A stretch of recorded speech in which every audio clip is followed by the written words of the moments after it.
All right, here's the Super Bowl of self-care, which is broken into 4 sections. We called it an earth-shattering. We brought hammers and axes and every manner of destruction, guns and cannons pointed downward. We dropped cars from cranes, pushed mountains off of mountains, spiked volcanoes with sugar and gunpowder. The earth maintained. This is stupid, someone said. It's mind-blowingly stupid. That gives me an idea, someone else said. Instead of an earth-shattering, let's do a mind-blowing. And everyone enjoyed that.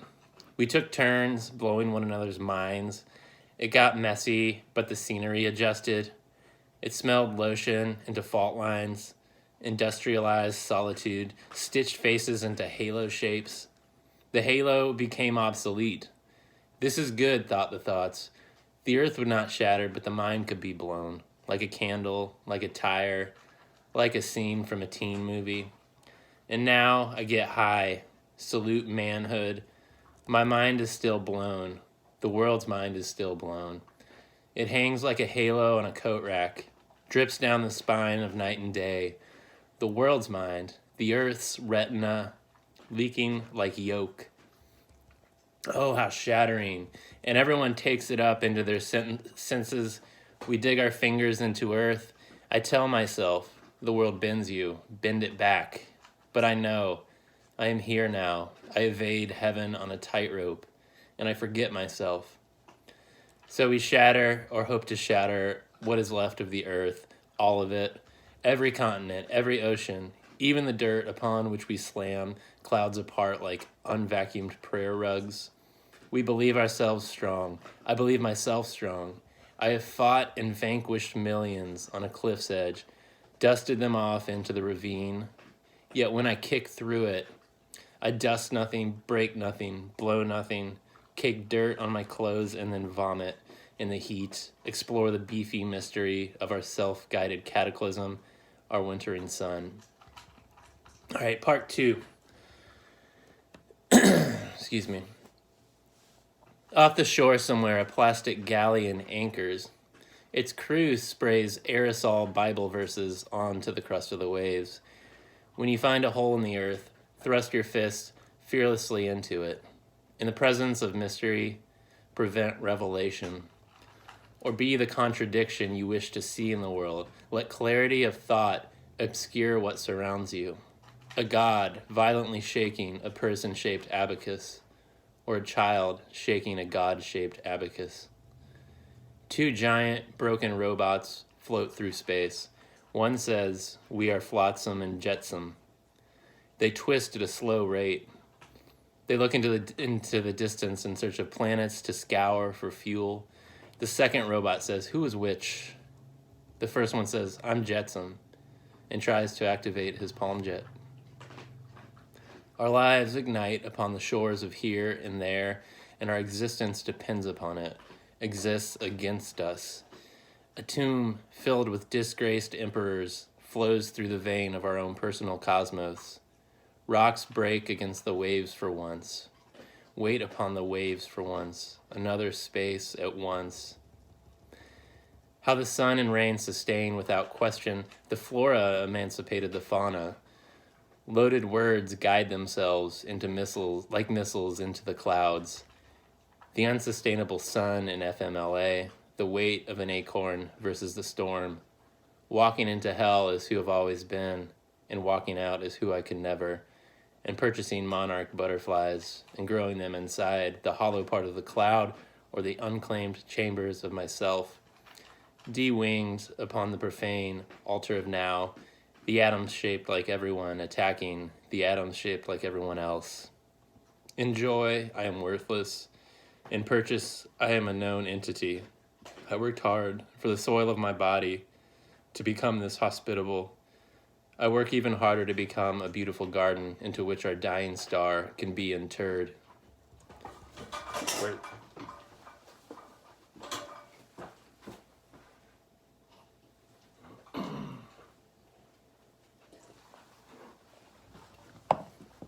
Three. The mountain climbs itself, and offshore, the galleon is gutted by the reef. The water cripples the shore is torn open. Who is in there but you and I in civil combat? The water fills what has been ripped of the shore. The wreckage continues upon us. The mountaintop grinds into sky. We howl through the top of the water. Classic rock, we pray against the surface. Let us be a skipped seashell, too light for the task, swallowed by the breast of the wave. Oh, my cloud, evaporating. I chug the cloud while I can. Someone says, "Can I waterfall off of that?" And I say, "What?" They say, "Never mind," but they steal my juice anyway. It is regular time. It is just a season. The water and the air have temperatures. One must read them to know the temperatures. Lord knows the clouds. And robots grow ever knowing. We must know them as they know us. Our tantrums, obvious against those we know as us. Too empowered to even be real among the other. I hail into the city above which I shadow. I give hail to the canopy that shadows all below me. I've been baptized in leaves, Lord help me. I've been baptized enough to know that the spirit evaporates. I am air dried and ready to fall again. 4. And now on the Wednesday night of this afternoon, up the river that dumps into the ocean, I am here. I just sit and think. Me and the old men who might also be me, though they look nothing like me, listen to the muddy churn, become disoriented by the contrast of the swift current to the line of the shore. We attract flies with our decay, and our bodies and minds so poisoned into the need to sit by the river and think. 100 yards down shore from one another, all of us, beautiful gardens, future hosts of dying suns. And everything downstream will feel this later. I have fixed my gaze, or I stumble upon a molecule of water that has yet to be there in its prime. But then again, it is water's supposed purity that we hope to embody, or the futility of it, this crashing through space, or of denying the mosquito its taste. And as the singer dangles from the moon, so dangles the song from the self, amplified for all and walloped into interpretation.